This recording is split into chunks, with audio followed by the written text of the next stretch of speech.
आज Bhim army advocate Chandrashekhar Azad की एक बड़ी जनसभा है जो कि संविधान बचाओ की एक रैली है। 26 नवंबर को संविधान जन्मोत्सव बड़े धूमधाम से मनाया जाता है। आप किस तरह से देख रहे हैं?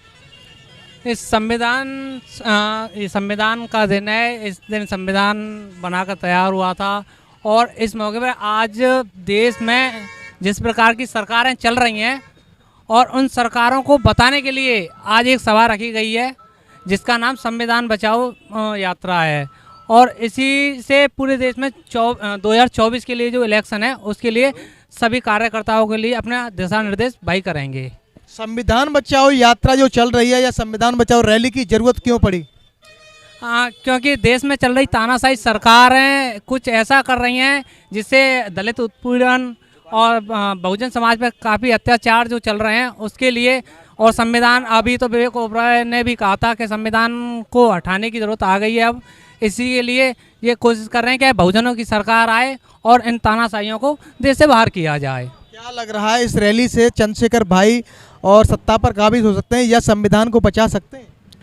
देखो, सत्ता पे काबिज होना ये तो जनता के हाथ में है, हमारे हाथ में कुछ नहीं है। हम तो केवल और भैया तो केवल ये कर सकते हैं, अपने प्रत्याशी को खड़ा कर सकते हैं।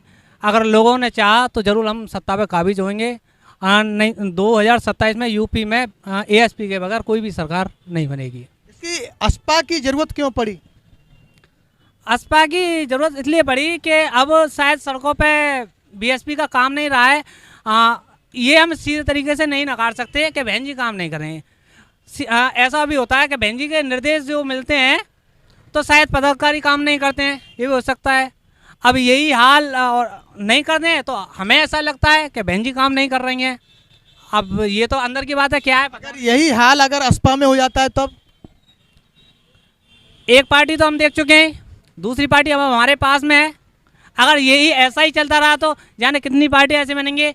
अब कोशिश ये रहेगी बहुजन समाज की, कब वहाँ जो हुआ अब यहाँ पे क्या, अब खुद तो सुधर गए, अब नेता को नहीं बिगड़ने देंगे, नेता को सुधारने की कोशिश करेंगे, यहाँ से आगे पार्टी नहीं बनने देंगे। यानी कि अब किस नेता को सुधारेंगे आप? जो दोनों में से सुधर जाए बेहतर भी भाई को, और कोशिश करेंगे बहन जी भी सुधर जाए। नहीं तो भाई पहले क्यों आता? सीनियर तो फिर मायावती बहन जी आती है।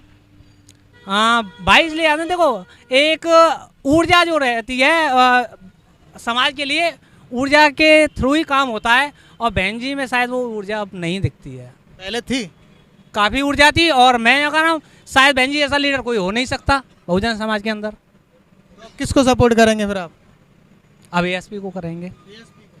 एएसपी से ऐसी जुड़ने की क्या वजह मानी जाती है? समाज में हो रहे उत्पीड़न के लिए भाई हमेशा आवाज़ उठाते रहे हैं और बीएसपी के कार्यकर्ता कभी सड़कों पर नहीं उतरे हैं।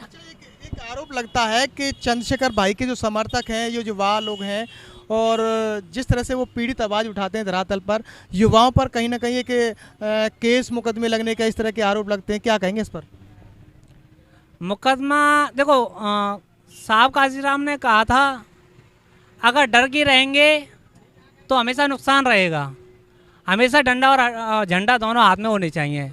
अब डंडा हाथ में रहेगा तो मुकदमा तो कायम है, मुकदमा तो होते रहेंगे। यानी धरातल पर चंद्रशेखर आज़ाद की मजबूत पकड़ है। जी बिल्कुल। बीजेपी को टक्कर देने में कौन कारगर साबित हो सकता है? बीजेपी को टक्कर देने में तो अभी भाई तो नहीं हो सकता, अभी तो बहन जी टक्कर दे सकती हैं।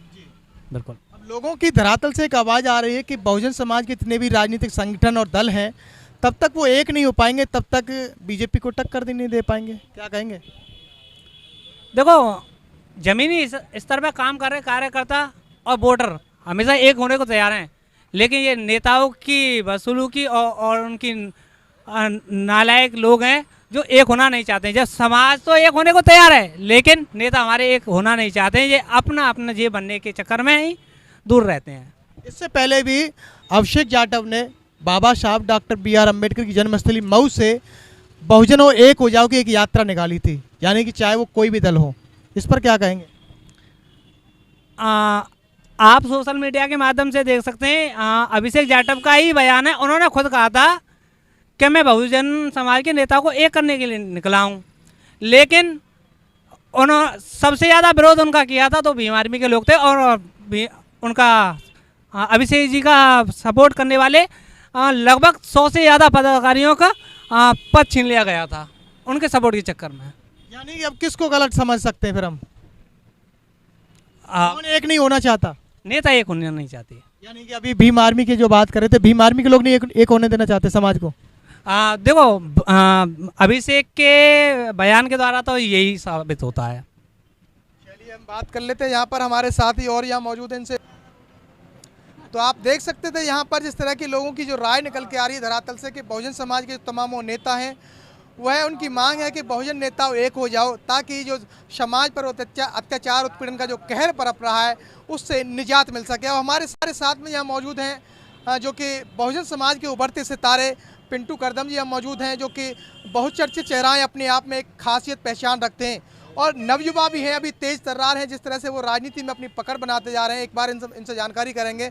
जिस तरह से नवयुवा होने के बावजूद में और पढ़ाई चल रही है अभी, और राजनीति में आने की क्या वजह मानी है? सबसे पहले स्वागत है सर आपका। सबसे पहले आपका बहुत बहुत आभार समता न्यूज का, और समता न्यूज की तरफ से मेरी तरफ से सभी देशवासियों को संविधान दिवस की हार्दिक शुभकामनाएं। जिस तरह से आप नवयुवा होने के बावजूद लगातार जो समाज की अत्याचार उत्पीड़न की जो घटनाएं आ रही हैं उन पर भी आप बड़े मुखरता से आप आवाज़ उठाते हैं, क्या कहेंगे आप? देखिए, एक कहावत है कि अब भी जिसका खून ना खोला खून नहीं वो पानी है, कि अब भी जिसका खून ना खोला खून नहीं वो पानी है, और जो अपने बहुजन समाज के काम ना आया बेकार उसकी जवानी है। राजनीति में आप इतने जल्दी कदम रखती है, आपने अभी कोई खास ज़्यादा आपकी एज नहीं है, क्या वजह है जो कि राजनीति में आपने चंद समय में ही कदम रख दिया? देखिए, वर्तमान की स्थिति में यदि देखी जाए कि बाबा साहब ने तो हमें संविधान दे दिया, लेकिन वर्तमान की सरकार अभी भी हमें इतने हक अधिकार मिले हुए हैं, लेकिन हमारे भाइयों को पानी पीने पर मार दिया जाता है, हमारे भाइयों को मूंछ रखने पर मार दिया जाता है, हमारी माताओं के मंदिरों में रेप कर दिए जाते हैं, हमारे भाइयों को अपनी मजदूरी मांगने पर मार दिया जाता है, और ना जाने कितने अत्याचार, शोषण अत्याचार हमारे समाज पर दिन लगातार दिनों रात होते चले आ रहे हैं।